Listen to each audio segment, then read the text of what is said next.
Welcome back to the United Pubcast for your final match review of the Premier League action. Obviously, still a very important game in a few days' time at Wembley against Manchester City. But of Premier League action, it has been a long season. Cast your mind back to, God, it feels a lifetime ago. Coming up to a year since we went down to Melbourne for pre-season, us Australian Reds. But obviously, the Brighton defeat at the start of the season, then the 4-0 against Brentford, the disaster in terms of our business in the transfer window, how we went about that. That seems about 3 seasons ago. It was the start of this season, obviously a very unique one with the World Cup situated right in the middle of it. But it has come to an end, and Manchester United have finished third. I don't think many people would have had, including Manchester United fans, but fans of whatever club, the media, pundits, whoever, had Manchester United, let alone top four, top three. And I think over the course of the season, I think you do finish where you deserve to, where you finish is where you deserve. I do think we finished, we are the third best team. Now, I think we potentially can be better than Arsenal. Now, taking nothing away from them, they have performed very well, but I do believe we will be better than Arsenal. Manchester City are in their own category, unfortunately, but I think we are the third best team this season, and that is a good achievement by Erik ten Hag, because where it started this season, it was anything but that. So credit to the players, credit to Erik ten Hag, and we'll just have a little bit of a chat. It is 3:30 a.m. on a Monday morning here in Sydney, so do show us some love, get your comments in, leave a like on the video for us. I'm sure Larry is fast asleep. I'm sure he'll maybe give us something a little bit later tonight, but do share your thoughts. And obviously Manchester United won a football match, so we'll discuss the sort of around the grounds and the Premier League action. I think Bournemouth has just finished. I know Everton were 1-0 up, so I'll just bring up the Premier League scores in a little bit. But I'll chat Manchester United beating Fulham, but obviously where I do want to start my focus in a little bit is Leeds getting relegated. I'm very happy with that. I would have liked to have seen Jordan Pickford go down. Obviously anyone who does tune in to the podcast does know my feelings towards him, but seeing Leeds go down, that does make my Monday morning a little bit easier. So I'll bring the scores up now and have a bit of a chat about that and get your thoughts in as well. I haven't seen the latest or the last scores. I was just setting this up, so let's bring it up here. And I'm sure all the matches have finished now. Let's bring them up here, the full time. Does it look like Everton Bournemouth still going? 98th minute, the 1-0 up. So I'm not sure if that has finished or if this is a live score. I'll just give that a refresh. But it does look like it's still going. 98th minute there at Goodison Park. Interesting one there. I did see that goal by Decore. You look there, Arsenal 5. There's always these high-scoring games on the final day of the season. It just sort of the way it does sort of pan out in regards to a lot of teams on the beach, and maybe you're lacking that intensity. So Arsenal putting 5 past Wolves.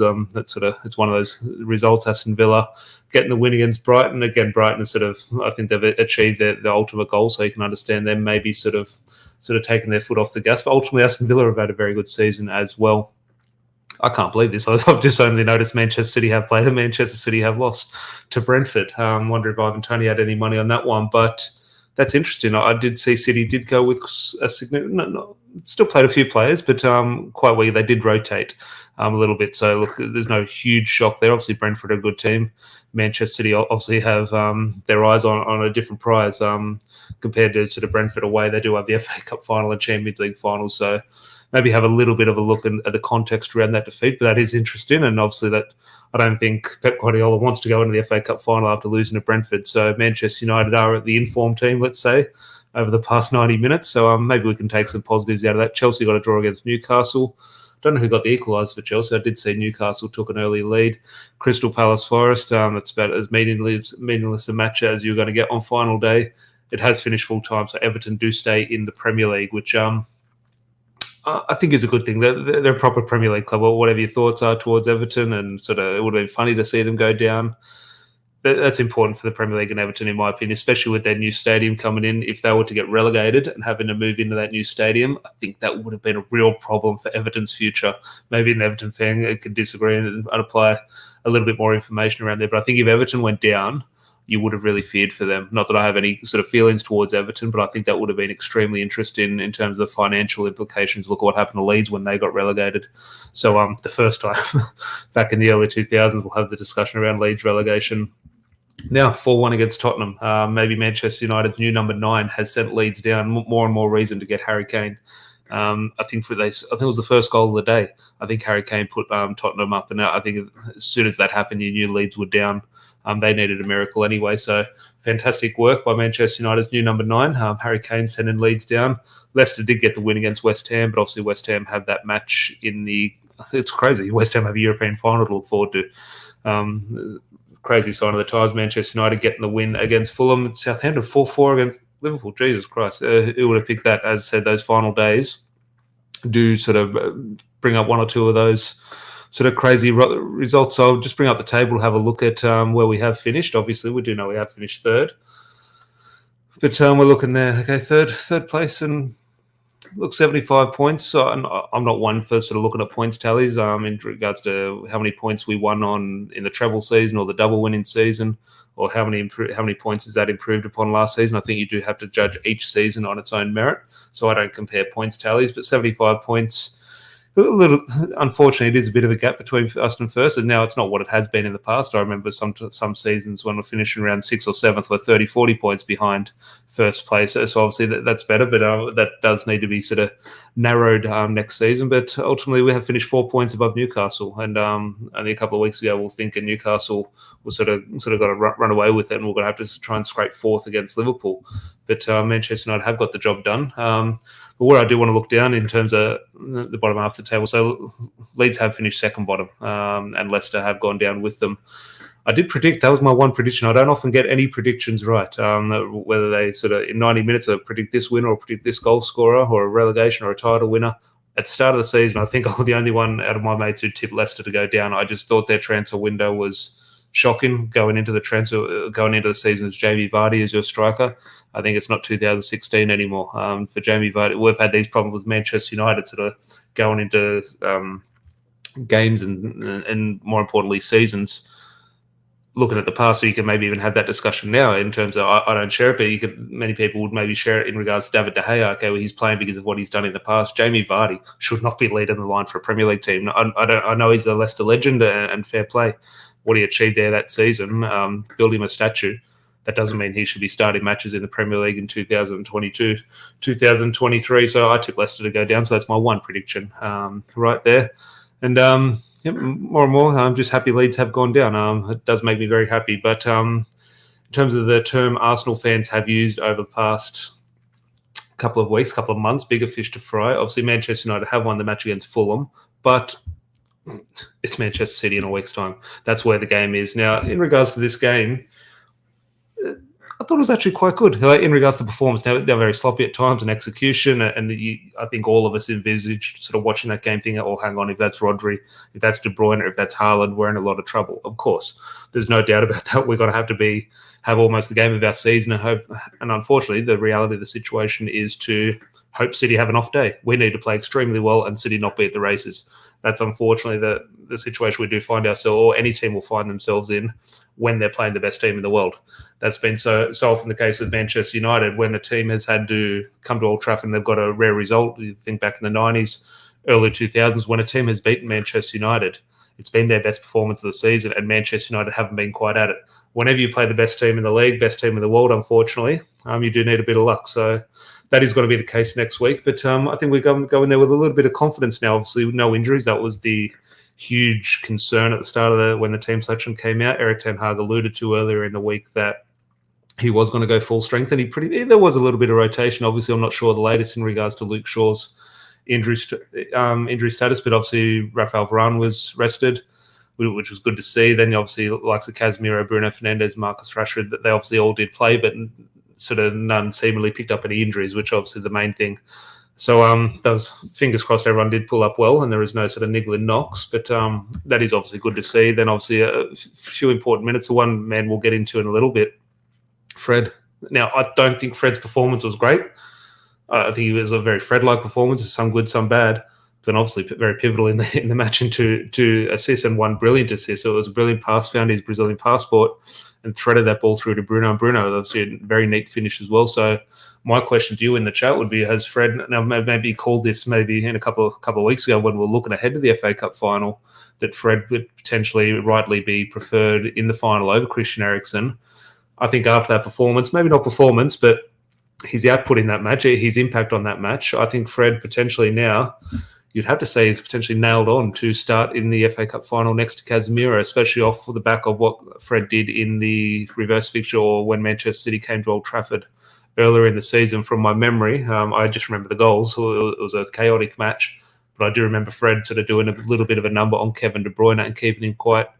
I know De Bruyne got the assist for the Jack Grealish goal, though, so who knows. Rob, good to see you. Early morning start for us here in Sydney. I think Eric starts Fred. Yeah, I do think that's the case, definitely. And nice to finish on a win, wrap up third, bedtime. See you next week. And, of course, mate, we'll definitely be at the pub in Sydney if you are in Sydney and do need a place to watch the FA Cup final. The Man United Supporters Club will be at Scruffy Murphy's. Me and Larry will do some content from there throughout the week, so do stay tuned. And if you are in Sydney, come down for a beer. And the last time we were at the pub against Manchester City, we won. Obviously, that huge goal by Marcus Rashford and Bruno Fernandes. And Aaron, good to see you, mate. Fred gives 100% every time he's on the pitch.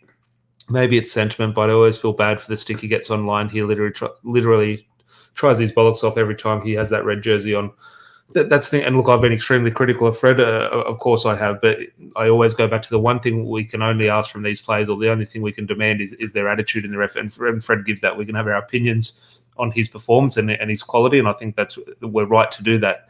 But yeah, in regards to the over-the-top criticism and stick he gets, ultimately he gives his all for the club. And I put a few players, I think sort of McTominay goes into that category, into the McFred debate that has been sort of labelled at both of them in the last couple of years. We can have honest debates about their quality and their futures at the club, but the over-the-top stick they get and criticism is over the top. And I've been extremely critical of Fred, but he is one player who he is very likeable. Even when he puts in a bad performance, you think, well, I can't perform better than him, and he's given his all. So who am I to complain about that?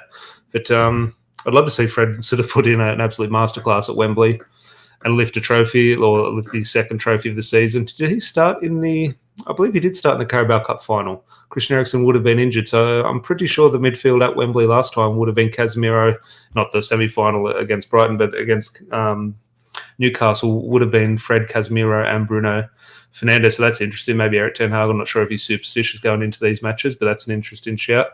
But I would be looking at Fred. And again, not so much for the performance against Fulham. I thought the performance was very Fred-like, not great in quality, but I think that was incumbent to round the field. I don't think anyone had a brilliant game on it. I don't think Fulham had a brilliant game either. I think it was a little bit sloppy, a little bit scrappy. But we look at impact on a match. I don't think anyone had a bigger impact on the match than Fred. So in regards to the 2 assists. So leave a like if you are happy with Fred, because obviously he does get a lot of stick and a lot of criticism. So when he does perform like that, or does give us what we need like that, we do need to praise him and give him a little bit of love. And 100% agree with the quality argument, but definitely not the commitment. Definitely. And look, that's all it is. And we've got 90 minutes of commitment left from these players, and they're going to have to perform. Fred aside, whoever it is, whoever comes in, Diogo Dalot, Aaron Wan-Bissaka, Malacia, Luke Shaw, if he's fit. I don't care about the quality. I don't care about the performance. I care about the commitment and the result. And that's what these players are going to have to bring in. So I'll just look back sort of before I get into 3-2-1s and keep it quite short in regards to the review. As I said, it's 20 to 4 in the morning on a Monday. So I'll keep this nice and short. But back to front in regards to the performance, David De Gea, penalty save at Old Trafford. Not often you do see that. So credit David De Gea. And look, if that goes 2-0, that's a different game. Do you see is coming back in regards to sort of having one eye on the FA Cup final and substitutions? Do you see us coming back if we go 2-0 down? Look, who knows? Look, stranger things have happened. My gut feeling was if Mitrovic converts that penalty, so that's game over. And I was going to switch over to watch the Everton-Bournemouth match. So big save by David De Gea. I'm sure his name will come up in the 3-2-1s. And 1 or 2 big saves in the second half. I think one was potentially offside, wouldn't have counted. But good performance by David De Gea. I don't think there was too much off the top of my head. As I said, I was flicking between screens a little bit. So maybe you could have a more detailed analysis of the game than myself can provide you. But there wasn't too much in regards to playing out from the back. I didn't see any sort of disastrous passes or anything. So David De Gea, I thought it was a very solid performance. Diogo Dalot, I thought played well. Tyrell Malacia did his job. I think we can have a real sort of good discussion around Tyrell Malacia at the end of the season in regards to his season as a whole and how he has done. And I think obviously that there is a drop-off, no doubt, between him and Luke Shaw. But for what Tyrell Malacia is and how he has been sort of his arrival when he was signed from Feyenoord at the start of the season, I think he's been very good. Now, is he good enough to be a Manchester United left back in the future? That's for that discussion we'll have in the off-season. But Tyrell Malacia came in, afforded Luke Shaw a little bit more rest and got the job done. The 2 centre-backs, probably Harry Maguire's last performance or last appearance at Old Trafford, you'd have to say. Obviously, there'll be a lot of news around that in the coming weeks and his future. There's no doubt about that. I thought he was fine. Deputised for Rafael Varane, Alessandro Martinez. not a great performance, not a bad performance. Come in, that's sort of what your fourth choice centre back does. So no complaints from Harry Maguire. Victor Lindelof, I thought, very good with what Lindelof has been doing in recent weeks. So no real complaints of any of the performances. I don't think anyone had a great performance, but everyone just sort of got the job done. And I think subconsciously in the players' mind, so it would have been so understandable in terms of having a look at the FA Cup final and think, do I need to be going into that tackle? Casemiro, I'm sure every tackle he's going, do I make that tackle or do I get sent off? So there's no doubt there was eyes on the FA Cup final, which I think does take 5-10% off the performance. I wouldn't say off the commitment, but just in regards to that little bit of intensity, you might lack in a game like that. So that's where I think the performance wasn't brilliant in regards to not saving yourselves, but just subconsciously you are going to hold back a little bit. So I can't really criticise the players too much for not giving sort of 100%. With obviously the huge FA Cup final. So that was the back four. Casemiro, I thought, was Casemiro a good game. It's a little bit sloppy at times in terms of, especially in the first half, I thought looked like he was towing a little bit of a caravan sometimes. But Fulham are obviously a very dynamic midfield, so maybe it was more sort of praiseworthy of Fulham rather than criticising Casemiro. But a very good performance. I thought he sort of did grow into the game. Fred, but obviously 2 assists, and the first one was maybe a little bit, I wouldn't say lucky, but it wasn't your sort of textbook assist, so maybe got a little bit lucky with that. But the second one was brilliant, and he's not in the team to provide sort of that quality and that chance creation. But when that opportunity arose, it was, I would say, a simple pass by Fred, but it was on. It was the only pass he could make, really, and he obviously had to execute it, which is obviously is why we're going to fill it with praise. But brilliant pass by Fred. As I said, it was on. It was quite straightforward. Bruno Fernandes made the decision for Fred to play that ball, but he has to execute it, and a great ball by Fred. Very Brazilian-like of him, and Bruno Fernandes, a neat little finish. Obviously, I thought maybe he was going to go round him, but took that touch. And I think the goalkeeper thought he was going to go round him, and then just to change your mind and put that little dink over it. I thought a nice little finish by Bruno Fernandes. Borche, good to see you, mate. The Football Capital. If you haven't, I'm sure you have, but if you haven't subscribed to the Football Capital, head over there, give us a subscribe. Good to see you, mate. As I said with Rob, early morning for us, Borche. Get some sleep like myself. It was a good performance, very professional in getting the job done. That's probably the word I haven't used today, professional. I think that's what it is. It's a professional performance. I think we could be, I'm sure, some big channels and sort of big accounts are going real deep and criticising this player and that player. Got the FA Cup final. That's what it's about. Well, we could have lost this match 5-0. I don't care. We've finished top 4. We got a trophy. We've had a successful season in regards to our ambitions at the start of the season.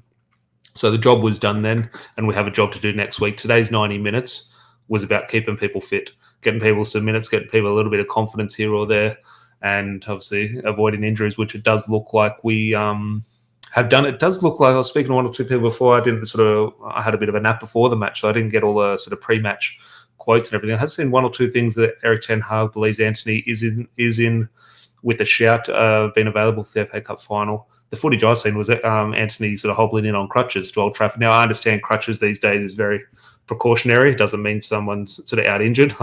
It's simply sort of taking the weight off the foot. So who knows, those crutches might not mean sort of anything. My hunch is Anthony won't be fit for the FA Cup final, but if he is, obviously that does throw a little bit of a selection headache because of the next man, Jadon Sancho. Again, I would not say it was a 10 out of 10 performance or a vintage Jadon Sancho performance, but from where he has been in regards to what he has been delivering, I thought it was very good by Jadon Sancho. I thought he provided great quality. Sometimes the quality was, and I've had this sort of thought and feeling towards Jadon Sancho so often, in terms of he puts it through someone's legs, like nice little nutmeg, you think, world-class quality. And then just the next bit lets him down. You think he's so good to a brilliant performance and just lacking something. But ultimately, it is better than what he has been producing. So, very good performance by Jadon Sancho. I would think that he starts in the FA Cup final on the right-hand side. Now, if Anthony is fit and available, that is a selection for Erik ten Hag to make. As things stand and the information I have, seeing Anthony arrive on crutches, I think Jadon Sancho will start. And FA Cup finals, they're a weird thing. FA Cup finals, the reason I would, and again, if everyone was fit and available and firing, I would be going Anthony. But in terms of FA Cup finals, they throw up little stories here and there. I think Jadon Sancho, in regards to maybe the season he's had in terms of the off-field drama, I wouldn't say drama, but the off-field issues he has faced. And let's not forget, Jadon Sancho is an ex-Manchester City player. These throw up stories, and we're going to need something sort of out of the box to happen against Manchester City, unfortunately. We're going to need something sort of from higher up. Maybe Pastor Fred can sort of offer his guidance. But could you see Jadon Sancho grabbing a win off the back of this season? And in terms of his building a little bit of form, that is something I've sort of imagined in my mind. Ex-Manchester City player stopping the treble. Should they have got rid of him all those years ago? So I'm very happy with Jadon Sancho's performance. Marcus Rashford through the middle. Not a striker for me. I thought he's fine. I thought he's fine. Did his job. He was one man. I was sort of just get him off the pitch, get him fit. I don't need Marcus Rashford rolling an ankle or anything. And I think that was in the back of Rashford's mind as well, in regards to sort of his output. I think he was holding back a little bit, which maybe affected his performance. But I thought, Marcus Rashford was fine, just on the right hand, just through the middle. Not for me. I think we play a lot better football with wouldn't say Weghorst through the middle. Obviously, Anthony Martial will provide us with better football through the middle, but Marcus Rashford's best football is off the left, in my opinion. And Garnacho, I thought Garnacho had a tough game up against that right back Tete. I thought he had a really good game. Not many people have Garnacho over pace, but this guy seemed to have him, especially physically. So, and I thought Garnacho did well, but just didn't get the better of his man, and not often that happens, especially in the good form. Garnacho does fine, but that's going to happen. He's still a very young kid, so you're definitely not going to criticise Garnacho over that. But I thought, more so, instead of sort of criticising or critiquing Alejandro Garnacho, I'd be praising their right back for Fulham. I thought he had a very good game. And did he score the goal? I think I always tune out when an opposition player scores, but I think he might have scored the goal, that near post header. And that's my one bugbear, those headers. Just have someone on the post. So when you're defending a corner, I don't care what your tactics are, your man marking, your zonal, you're doing whatever. Have two men on the post. It's criminal not to. Now, I'm not sure if we did or didn't, but the ball looked like, in my opinion, I sort of didn't watch any replays. It looked like no one was on the post and it snuck in there. Have someone on the post. You can never be outnumbered when you're defending a corner, because one player is obviously taking the corner, so you don't need to mark him. So you can never be outnumbered, so you can afford people on the post. And to not do that is it's criminal, especially when you concede. It's just, there's no excuse for it. So maybe a set-piece coach can argue differently. I would strongly disagree with him. Have men on the post. But after that, the performance was really good. I thought, as I said, a few people have mentioned it in the comments, a professional job. So I'm credit to Erik ten Hag and the players. And I mean, here, good to see, mate. Bruno Fernandes, captain, fantastic this season. Definitely, I think Bruno has been very good this season. Now, we could compare his numbers, obviously, and we could say, oh, wasn't as good as this season or that season, but he's come in. Erik ten Hag has trusted him. I've had my concerns. Oh, no one loves Bruno Fernandes more than me. I've had concerns over him as being the captain in regards to his suitability for that and compared to other players in the squad, but he has come in and taken that mantle from Harry Maguire and performed well. And we've seen with Erik ten Hag, he's got rid of Ronaldo, he's got rid of Maguire, he dropped Marcus Rashford at times. And I just think he's not frightened of any player in that dressing room. The one man he's stuck by every single week is Bruno Fernandes. So we might have critiques or questions over Bruno Fernandes at times in certain aspects of his game. Erik ten Hag rates him. And I think that goes to show what he is providing this team. So Bruno Fernandes, brilliant season in my opinion, or a very good season, I should say. And Sancho, incredible on the right. I wouldn't go as far as incredible, but I thought very good. Definitely in line to start at Wembley for me. But it will bring up 3-2-1s in regards to, if you are new to the podcast, 3-2-1s. Coming up at the end of the season now, there's only two more or one more game after this in regards to a tally, and we'll sort of present a player of the season award. It's not necessarily the man of the match, it's just sort of the biggest impact on the match in terms of contribution, and it could be the performance-wise, or it could be an incident. So 3 points for the biggest player, 2 points, and 1 point for so on. Interesting one. So do get your shouts in for 3-2-1s. For me, I would probably say Fred. And again, I don't think the performance by Fred sort of warrants 3 points in regards to that. But in terms of 2 assists and the second assist, in terms of it's a match-winning goal. Without that pass, Bruno Fernandes doesn't provide the finish. So for me, I'll be looking at Fred. And in regards to taking his chance, I thought it was an audition for Fred. I called for McTominay to start this game next to Casemiro instead of Fred. Well, actually, I called McTominay to start with Fred.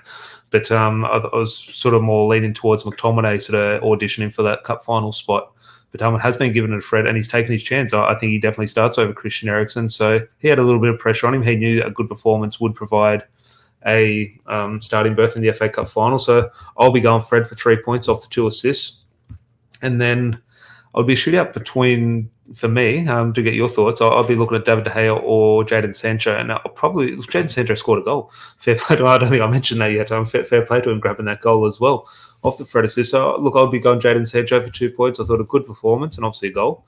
And David De Gea, in terms of an impact on the match, if that goes 2-0, it's an extremely different game. So I'll be looking at David De Gea for 1 point, Jadon Sancho for 2, and Fred, obviously passed to Fred, for 3 points. And David De Gea, world class. He's irreplaceable. That is a discussion for another day. Look, I'm a big fan of David De Gea. Is he irreplaceable?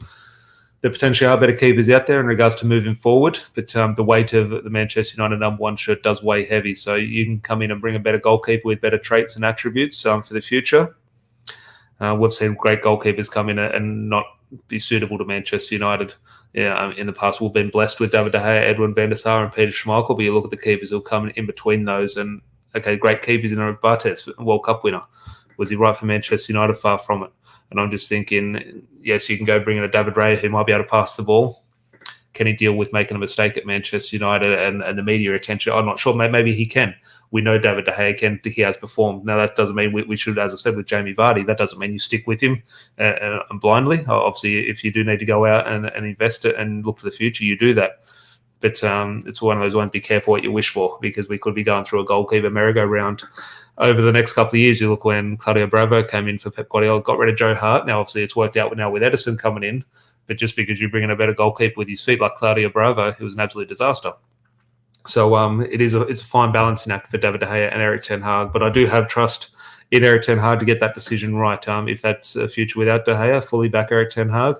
And if he decides it's not a huge priority in the short term, you have to back Erik ten Hag. And I think he has earned that credit in the bank this season by achieving top 4, achieving a trophy. And look, stopping Manchester City's trebles, the treble isn't as important. Is Manchester United's own backyard. We need to look at our backyard and, okay, what we're achieving, and that's all we can do. That's not on Erik ten Hag. Manchester City winning a treble.